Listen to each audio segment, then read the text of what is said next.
Pseudociências. Essa eu escuto muito falar sobre pseudociências.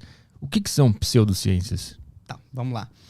A pseudociência, para falar de uma forma assim, bem senso comum, bem fácil de entender, é qualquer prática ou doutrina, né, conjunto de afirmações que tem a cara de ser científico, mas não é. Parece ciência, mas não é. Por isso que é o pseudo aí como um prefixo, né? Uma falsa ciência.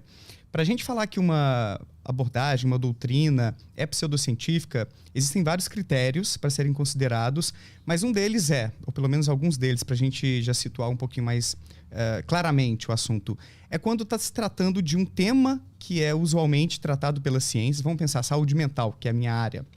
Só que as abordagens, a forma de investigar e de propor talvez uma solução para um problema de saúde mental não carece de confiabilidade. Não tem evidências de que funciona, as suas teses, a sua teoria é uma furada do ponto de vista científico. Então é isso. Tem aquela pompa de ser uma ciência, de ser algo confiável, mas não é. Exemplos para te situar assim um pouquinho melhor, né? Reiki, astrologia, Theta Healing, constelação familiar. Então são exemplos de pseudociências. O pessoal apresenta isso aí tudo como sendo algo confiável, que tem provas, evidências de que funciona, de que a teoria está correta, mas é uma furada. Do ponto de vista científico, é uma furada. A minha pergunta é assim, se está fazendo bem para a pessoa, tem algum problema ser uma furada? O lance é o seguinte, a maioria dessas pseudociências pode proporcionar algum bem-estar, mas é um bem-estar momentâneo. É como se fosse, vou dar um exemplo, do efeito placebo. Quando você acredita que um medicamento, um remédio da mãe Joana, qualquer coisa assim vai te ajudar, você vai lá e pum!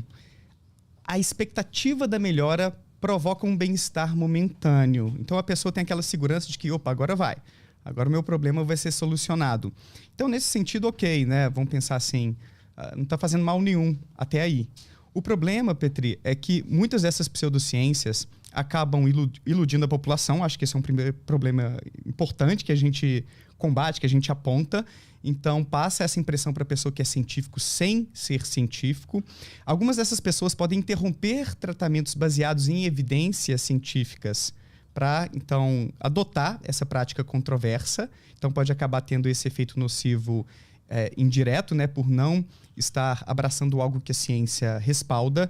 Pode também ter efeitos diretos. Então, recentemente, eu dei um pulo no Senado com a Gabriela Bailas, Thiago Taton, o pessoal do Instituto Questão de Ciência, como o Paulo, para a gente debater um pouco isso. A constelação familiar, eu acho que você já recebeu alguém aqui para falar sobre isso, não me falha a memória? Não. Teve um convidado que fez constelação familiar e disse que resolveu a vida dele depois.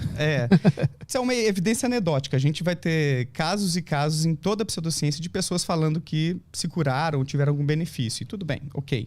Mas do ponto de vista científico, a evidência anedótica não vale muita coisa, não. Mas na constelação familiar existe essa promessa de resolução de conflitos interpessoais. Então, problema seu com a sua família, com os colegas do trabalho, tudo que envolve, então, essa relação interpessoal. Entrando, então, na área da psicologia, que é a minha área. Mas existem vários pressupostos muito controversos, do tipo, você constrói ali, constela, como eles falam, né? Faz uma configuração ali de pessoas que vão representar papéis do seu pai, do seu avô, da sua tia, da sua esposa, dos seus filhos, para o constelador identificar como você se relaciona com essas pessoas, identificar os problemas nessas relações e propor ali algumas interações que repercutiriam nesse sistema, por exemplo, familiar, de forma a chegar a alguma solução. E aí tem vários pressupostos do tipo, o que a pessoa sente ali é o que o familiar sente lá longe, à distância.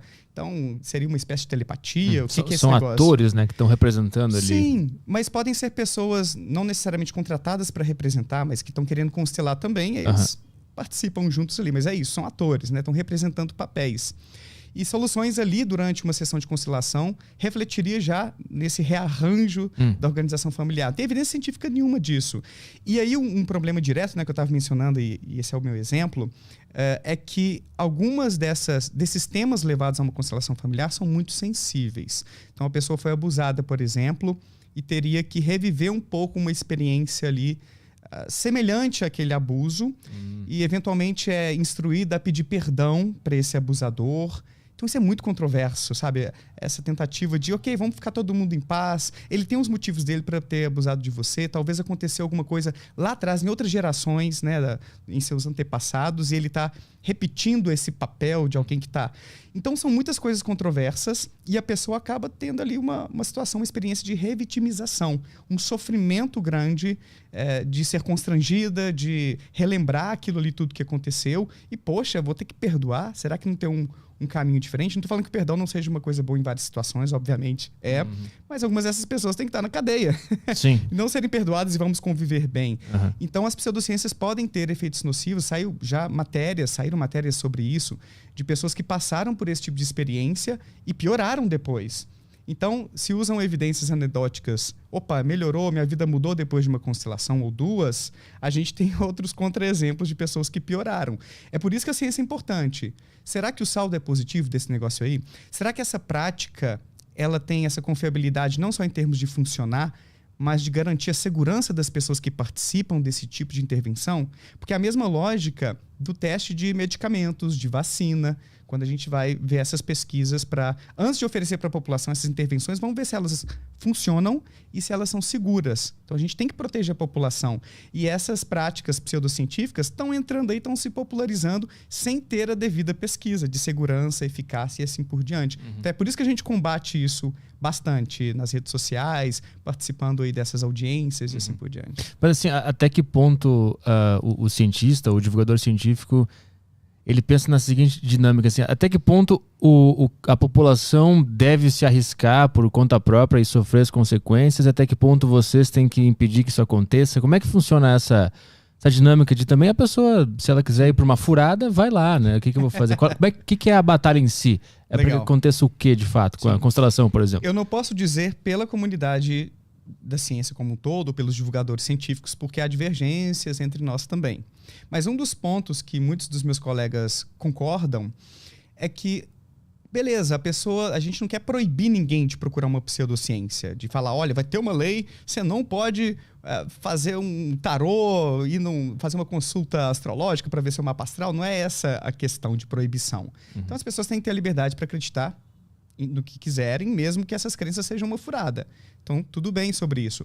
O ponto mais forte que a gente bate é quando essas pseudociências se inserem na esfera pública por meio de políticas públicas. Então, você tem, por exemplo, as práticas integrativas, complementares no SUS. Acho que são 30 dessas PICs que estão lá e a maioria delas não tem essa sustentação científica. Então, é como se a gente tivesse essa visão de proteção da população porque passa pelo Estado. E o Estado tem esse dever de regulamentar algumas coisas. E, pô, Estado, você está mandando aí coisa pseudocientífica, controversa para a população, sem ter um cuidado para filtrar o que está entrando aí no SUS, no Poder Judiciário, quando a gente vê as constelações familiares, e por isso também que a gente foi lá no Senado recentemente debater isso. Então, eu acho que o problema fica maior e aí a gente fica mais combativo quando o Estado está intervindo aí para oferecer essas coisas controversas. Entendi. A gente gostaria de ver uma comunicação muito melhor entre cientistas e políticos para que a política pública não seja uma canoa furada, não ofereça riscos à população, saca? Então esse é um dos pontos que a gente tem assim de união para poder combater, para poder conscientizar a população. Agora, tudo bem você ter o seu direito, você ter a sua crença e participar de uma constelação familiar, por exemplo, de uma sessão de reiki, homeopatia, até homeopatia, olha só, que é legitimada pelo Conselho de Medicina, é uma pseudociência. Não existem estudos que corroborem a eficácia dos remédios homeopáticos. Mas aí talvez, eu não me aprofundei muito no debate, mas talvez haja muita articulação política por trás disso para acontecer isso aí, né? Reserva de mercado, outras coisas do tipo.